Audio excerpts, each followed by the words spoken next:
It's that time of year, the dreaded autumn power drop. Things have to be done very differently in the change of seasons.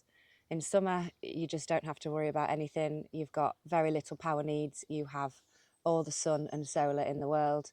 I don't check my batteries ever, but we are definitely in the season change and we're on about 5 or 6 hours less daylight already. It is the end of September. The temperatures have dropped dramatically and your solar input is less, but your power needs are higher. I've already had to put my heating on a couple of times just for like 20 minutes, half an hour or so in the evening before getting into bed to warm things up a bit. Things have to be done very differently at this time of year. I'm going to go over the things that I do to survive and manage off-grid in the English autumn time.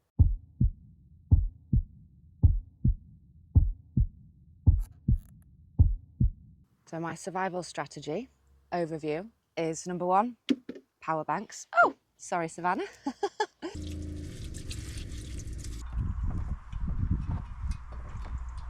Next up is the solar. I have 310 watts of solar on my roof, and during summer that generates about 1.1 kilowatt hours a day, 1.2 kilowatt hours a day.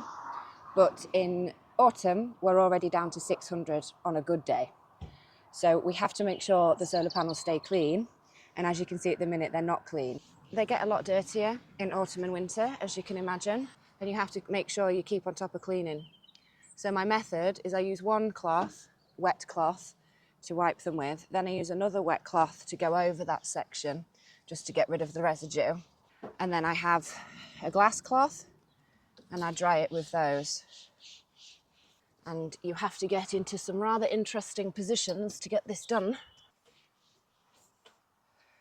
But as you can see, it's messy, it's dirty. Keeps you flexible and fit though, I tell you that.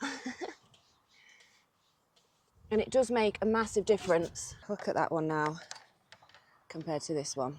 I bring this up here just because it's comfortable and it's easy to do.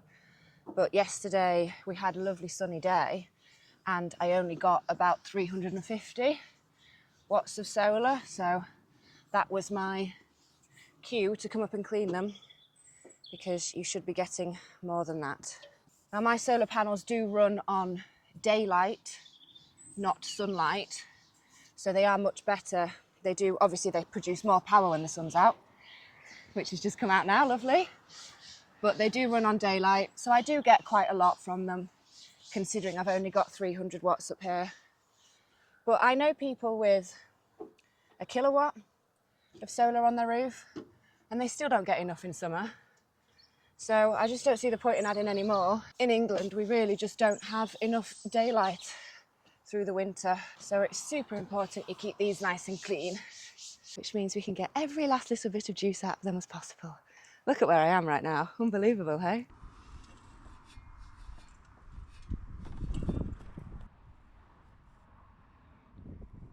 Very much makes a difference.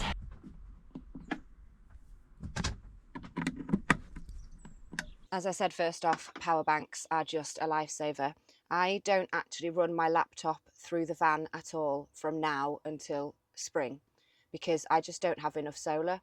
With my job and editing, this drains an awful lot of power. So I find power banks are really useful because I can charge my laptop from these and I can recharge this when I drive, or if like now I'm staying somewhere I know, I can plug in inside and recharge it there.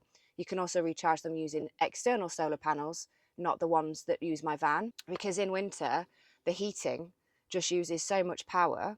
I have a Truma 4E heating system and it uses a lot of the power, and I use about 20% of my battery a day. So to constantly keep on top of that, I just don't want to drain my laptop from it as well. I find these way more useful to use. On the subject of heating, I do not have everything running off electric. I have LPG gas insert here. I have an underslung gas tank and I use LPG, and that runs my heating and my hot water and obviously the gas to cook and things like that. I just personally didn't think it was feasible to run off an entire electric van, especially in the depths of winter in England. You just don't have enough power, and my budget didn't allow, when I was doing the build, for extra solar panels. So LPG is a lifesaver, although through winter last year I was having to top it up once every 5 days. It's part of the reason why I'm going to Europe this winter. I'm not going to do another one in this country. So I absolutely love this, the underslung gas tank. I don't have to worry about changing bottles. I have an app that shows me all the stations I can go to fill this up. I mean, people did worry about the fact that it was being removed or reducing, or it's harder to find. But I've found so far that I'm always near a station. And to keep on top of it now, if I pass one, I will top it up, even if it's only £3 or £4 at a time. But just to give you an idea of the difference, in January, I spent £90 on fuel to keep this van warm, just on LPG. And I have just done June, July, August, and half of September, so 3.5, 4 months, and I've spent £10 on LPG.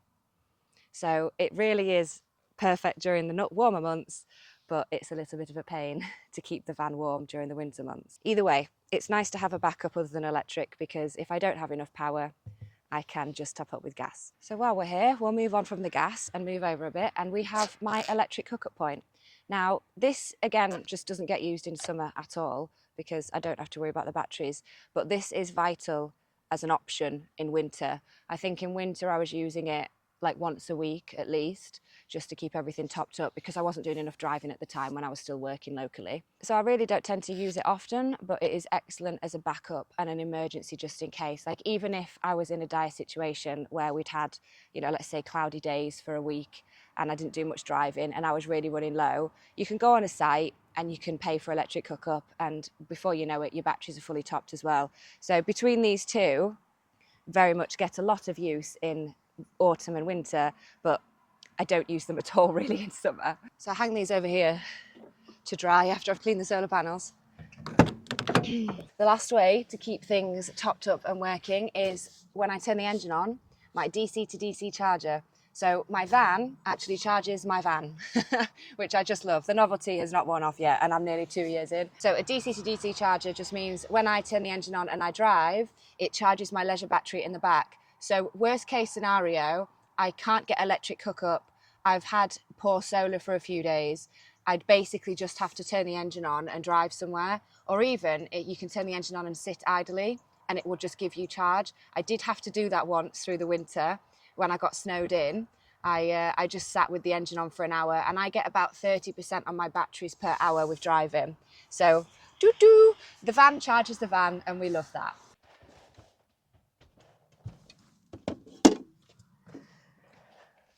So there are essentially quite a few adjustments to make through the winter months, because, as I said, the light gets down earlier, so you need to use lights more often. I mean, that's a very little bit of power draw, but still, you're using lights where in summer you don't. The temperature has dropped dramatically. This year I feel like we've not even had a gradual drop. It's just gone from like 23 to 10 degrees.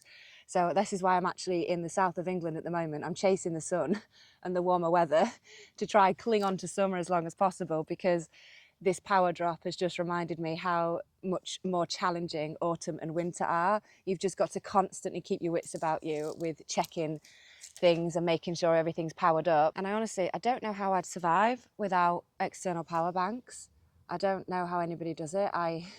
The way I've done my build is I rely on them big time in autumn and winter. This is the Jackery Explorer 500, and I have been testing this one. It is so light and versatile. It's fabulous. Sometimes I do some work outside, and this one's really easy to lug around. I know they're super useful for people that live off-grid and in vans, so if you would like one, you can check it out. There is a link in the description, and you can use this code to get some money off. And that is essentially how I manage the dreaded autumn power drop. There is a lot more to think about, and these things become a daily habit to start checking them again. And it makes you realise how lucky we are in summer, because summer is just pure bliss living like this. And when autumn and winter come, you realise, oh, there is a payoff to this life, but easily to manage with items like this. And also sunny days like this, fabulous. I've done the right thing chasing the sun, because I can get more solar. In the north of England, it is cloudy and rainy right now, and I am sitting in blue skies. I hope you found this video useful. A big shout out to my Patreons, the absolute legends. If you would like to join them and support the channel, you can do so. Head on over to patreon.com, search for My Van World, and you'll find me. You can join the tribe over there. And if not, I'll catch you in the next one. Peace out and stay wild.